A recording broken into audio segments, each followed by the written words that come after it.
Now let's finish off this module by having a look at off-page SEO. Now, off-page SEO has changed significantly over the last few years.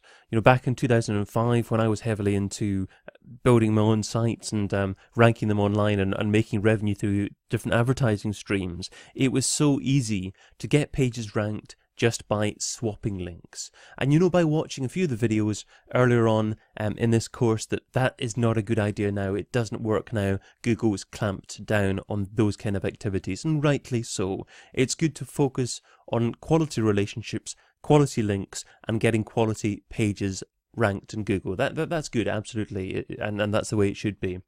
However, as I've also mentioned, Google still look at links as a significant part of its algorithm.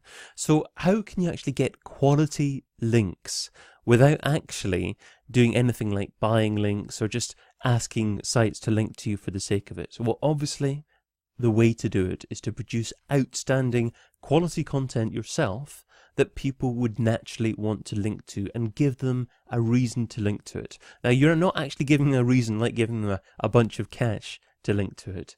You're actually making it worthwhile for them to link to it because they either find it to be a valuable resource or perhaps it's helping to promote them a little bit as well. So let's show you what I mean. So here's another post that I published quite recently on digitalmarketingradio.com. So it's a roundtable discussion that I hosted through Google Hangouts on Air with some other top digital marketers. And of course, I published this, did a summary of what happened, tweeted about it there as well. And if people contributed and they were happy with what they contributed, then why wouldn't the people that I interviewed naturally want to share it with their audience? Because it makes them look good as well. So one of the guys that I featured as part of the roundtable was a guy called Johnny Ross, so great digital marketer based up north in the UK.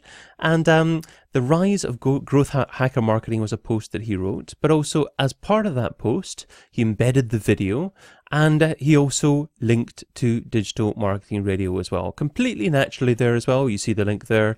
I didn't ask him to do that at all, but he was actually wanting to do that simply because he thought the website was a great resource for his audience as well. And lots of other people that I've interviewed have done the same. So here's another feature here in a different blog. There's another blog here by this chap called Matthew Loomis, buildyourownblog.net. He featured the video recording and also linked to the site as well. Susan Abbott, on her website, she's got a bio, but she's also got a section on her site, publications content, and this is the interview that she gave me, and that's published on Digital Radio, so she's linked to it directly from that area of her site. Another example here is the website staff.com, so a very authoritative domain there. I interviewed one of the founders of that business, Liam Martin, and he's nicely linked back to Digital Marketing Radio as well. Again, doesn't have to do it, but he considers it to be a great resource for his audience.